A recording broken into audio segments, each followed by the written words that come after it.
Requested video ആണ് ചെയ്യുന്നത്. എന്നെ കമന്റ്സിലൂടെയും അല്ലാതെയും ഒരുപാട് പേര് എന്നെ സപ്പോർട്ട് ചെയ്യുന്നുണ്ട്. അവർക്ക് എല്ലാവർക്കും എന്റെ വളരെയധികം താങ്ക്സ് ഉണ്ട്. അപ്പൊ അവരിൽ എന്നെ കുറച്ച് പേര് ചോദിച്ചു, ഇതുവരെ ഒരു ചിക്കൻ കറി ചെയ്ത് കാണിച്ചില്ലല്ലോ എന്ന്. അപ്പൊ ഞാൻ ഇന്നൊരു ചിക്കൻ കറിയാണ് ചെയ്യുന്നത്. എല്ലാവരും ചെയ്യുന്നത് പോലെയല്ല, കുറച്ച് വ്യത്യസ്തമായി അധികമാരും ചെയ്തു നോക്കാത്തൊരു റെസിപ്പിയാണ് ചെയ്യുന്നത്. പച്ചക്കുരുമുളകിട്ട് വരട്ടിയ ചിക്കൻ എങ്ങനെയാണെന്ന് നമുക്ക് നോക്കാം. ഞാനിന്ന് 1 കിലോ ചിക്കനാണ് എടുത്തിരിക്കുന്നത്. കഴുകി വൃത്തിയാക്കി വെച്ചിരിക്കുന്നു. അതുപോലെ ഇന്ന് ചെറിയുള്ളിയിലാണ് ഞാൻ ഇന്ന് വഴറ്റിയെടുക്കാൻ പോകുന്നത്. 2 കപ്പോളം ചെറിയുള്ളി ചെറുതായിട്ട് അരിഞ്ഞു വെച്ചിരിക്കുന്നതാണ്. അതുപോലെ നമ്മുടെ മെയിൻ ആയിട്ടുള്ള ഇൻഗ്രീഡിയന്റ് ആണ് പച്ചക്കുരുമുളക്. അതൊരു 6 കതിരോളം എടുത്തു വെച്ചിട്ടുണ്ട്. പിന്നെ 2 ടേബിൾ സ്പൂണോളം ജിഞ്ചർ ഗാർലിക് പേസ്റ്റ്, ഒരു മീഡിയം സൈസ് തക്കാളി, കറിവേപ്പില, 2 ടേബിൾ സ്പൂണോളം തൈര്, 1 ടേബിൾ സ്പൂൺ നാരങ്ങാ നീര്, 1 ടേബിൾ സ്പൂൺ കുരുമുളക് പൊടി, 2 ടേബിൾ സ്പൂൺ മല്ലിപ്പൊടി, 1 ടീസ്പൂൺ ഗരം മസാല, 1/4 ടീസ്പൂൺ മഞ്ഞൾപ്പൊടി, 5 പച്ചമുളക്. പച്ചമുളകൊക്കെ നിങ്ങളുടെ എരിവിനനുസരിച്ച് എടുക്കാവുന്നതാണ്. അതുപോലെ ഇതിനകത്ത് ഞാൻ ഒരു തുള്ളി പോലും മുളക് പൊടി ഉപയോഗിക്കുന്നില്ല. കാരണം ഇതിനകത്ത് മെയിൻ ആയിട്ട് നിൽക്കേണ്ടത് ആ പച്ചക്കുരുമുളകിന്റെ ടേസ്റ്റ് തന്നെയാണ്. അല്ലാണ്ട് പിന്നെ കൂടുതൽ നിൽക്കുന്ന ഒരു പൊടി മല്ലിപ്പൊടിയുമാണ്. ഇനി നമുക്ക് എങ്ങനെ ഉണ്ടാക്കുന്നത് നോക്കിക്കളയാം. നമുക്ക് ആദ്യമായിട്ട് ചിക്കൻ മാരിനേറ്റ് ചെയ്ത് വെക്കാം. അതിന് വേണ്ടിയിട്ട് നമുക്ക് മഞ്ഞൾപ്പൊടിയും കുരുമുളക് പൊടിയും ഇട്ടുകൊടുക്കാം ആദ്യം. പിന്നെ ഇതിലേക്ക് നമ്മൾ എടുത്തു വെച്ചിരുന്നതിന്റെ പകുതി ജിഞ്ചർ ഗാർലിക് പേസ്റ്റ്, അതായത് 1 ടേബിൾ സ്പൂൺ ജിഞ്ചർ ഗാർലിക് പേസ്റ്റോടെ ചേർത്ത് കൊടുക്കാം. പിന്നെ നാരങ്ങാ നീരും, അതുപോലെ കുറച്ച് കറിവേപ്പില എടുത്ത് നന്നായി ഞെരടിയിട്ട് ചേർക്കുക.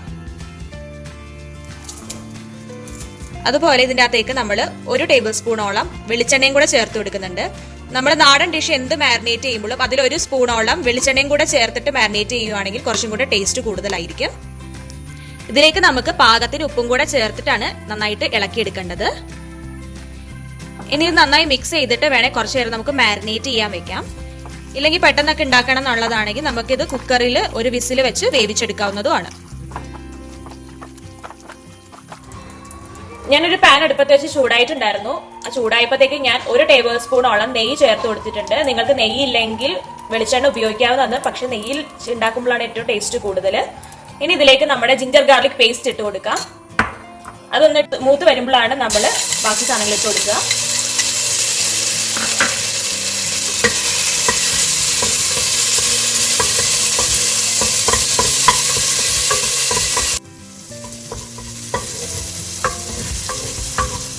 ഇതിപ്പോ ഏകദേശം മൂത്ത് വന്നിട്ടുണ്ട്. നമുക്കിതിലേക്ക് നമ്മൾ എടുത്തു വെച്ചിരുന്ന ചെറിയുള്ളി ഇട്ട് കൊടുക്കാം.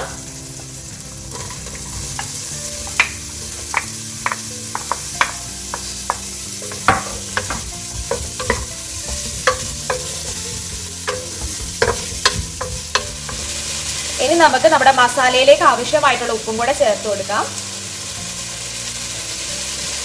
അതുപോലെ തന്നെ പച്ചമുളകും കറിവേപ്പിലയും കൂടെ ചേർത്ത് നന്നായിട്ട് ഇനി വഴറ്റിയെടുക്കാം. ഇത് നന്നായി വഴണ്ടി വന്നതിന് ശേഷമാണ് നമ്മുടെ പൊടികൾ ഇനി ചേർത്ത് കൊടുക്കാൻ പോകുന്നത്.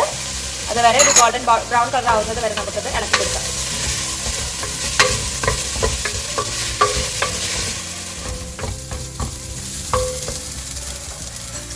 ഉള്ളി ഇപ്പൊ മൂത്ത് തുടങ്ങിയിട്ടുണ്ട്. നമുക്ക് ഇതിൻ്റെ അകത്തേക്ക് നമ്മുടെ പൊടികൾ ചേർത്ത് കൊടുക്കാം. മല്ലിപ്പൊടിയും ഗരം മസാല പൊടിയും. ഇനി 2 പൊടികളും നന്നായി മൂത്തതിന് ശേഷമാണ് നമ്മൾ തക്കാളിയും കൂടെ ചേർത്ത് കൊടുക്കാൻ പോകുന്നത്.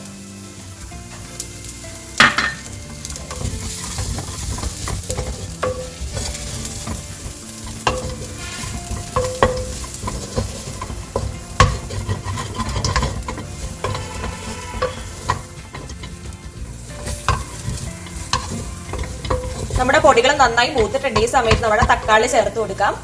ഞാൻ വളരെ കുറച്ച് എണ്ണയെ ഉപയോഗിക്കാറുള്ളൂ. അതുകൊണ്ടാണ് ഇതിന്റെ അടിയിലൊക്കെ പിടിച്ചിരിക്കണ പോലെ തോന്നുന്നത്. അത് നിങ്ങൾ പേടിക്കേണ്ട ആവശ്യമില്ല. നമ്മൾ ഈ തക്കാളി ചേർത്ത് ഒന്ന് മൂത്ത് കഴിയുമ്പോഴത്തേക്ക് നമുക്ക് കുറച്ച് വെള്ളം കൂടെ ചേർത്ത് കൊടുത്താൽ അതിന്റെ അടിയിൽ പിടിച്ചിരിക്കുന്നൊക്കെ ഇനി പോന്നോളൂ.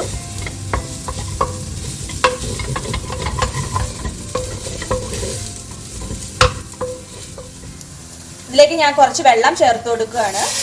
ഇതിലേക്ക് വേണമെങ്കിൽ ഇനി മൂടി വെച്ച് വേണമെങ്കിൽ വേവിക്കാവുന്നതാണ്, നന്നായിട്ട് കുഴഞ്ഞു കിട്ടാൻ വേണ്ടിയിട്ട്. അല്ലെങ്കിൽ സിമ്മിൽ വെച്ചിട്ട് നമുക്കിത് വേവിച്ചെടുക്കാം.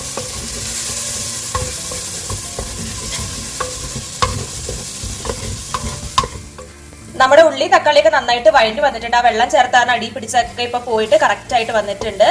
ഇനി നമുക്ക് നമ്മുടെ പച്ചക്കുരുമുളക് ചേർക്കാനുള്ള സമയം. നമ്മുടെ പച്ചക്കുരുമുളക് ഞാൻ കുറച്ച് വെള്ളം കൂടെ ചേർത്തിട്ട് നന്നായി അരച്ചെടുത്ത് വെച്ചിട്ടുണ്ട്. ഇനി നമുക്ക് ഇതിലേക്ക് ചേർത്ത് കൊടുക്കാം. എന്നിട്ട് നന്നായി വരട്ടി എടുക്കുകയാണ് നമ്മൾ ചെയ്യാൻ പോകുന്നത്.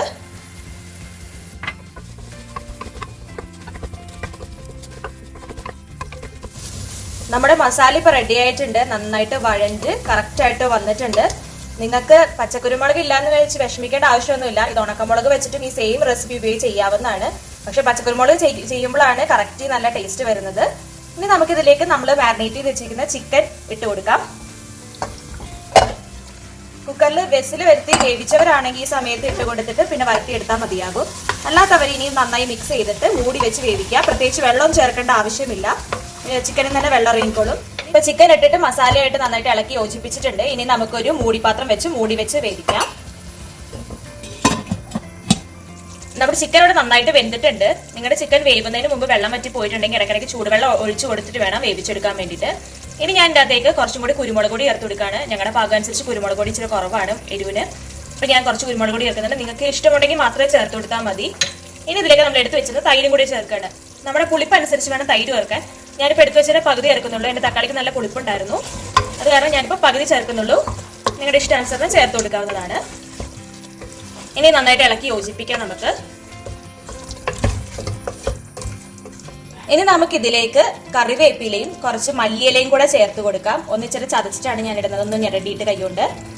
ഇനി ഇതിലേക്ക് കുറച്ച് ഗരം മസാല, ഒരു നുള്ള് ഗരം മസാല മതി. ലാസ്റ്റ് ഗരം മസാല ഇട്ടതിന്റെ ടേസ്റ്റ് വേറെയാണ്. അതുപോലെ ഒരു നുള്ള് പഞ്ചസാരയും കൂടി ഇട്ട് കൊടുക്കുന്നുണ്ട്, നമ്മുടെ എരിവും പുളിയും ക്രമീകരിക്കാൻ.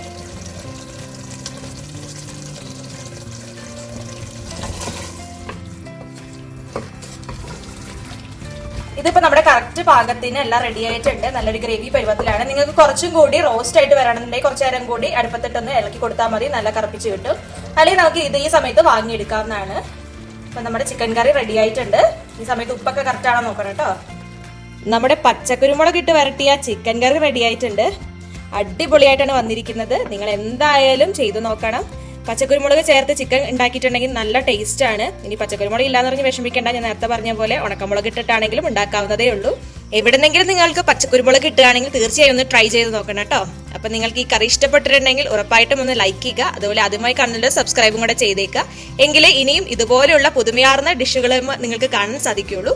അപ്പൊ ഇനി അടുത്ത ദിവസം ഞാൻ പുതിയ ഡിഷുമായി വരാം. അതുവരെ എല്ലാവർക്കും ബൈ ബൈ.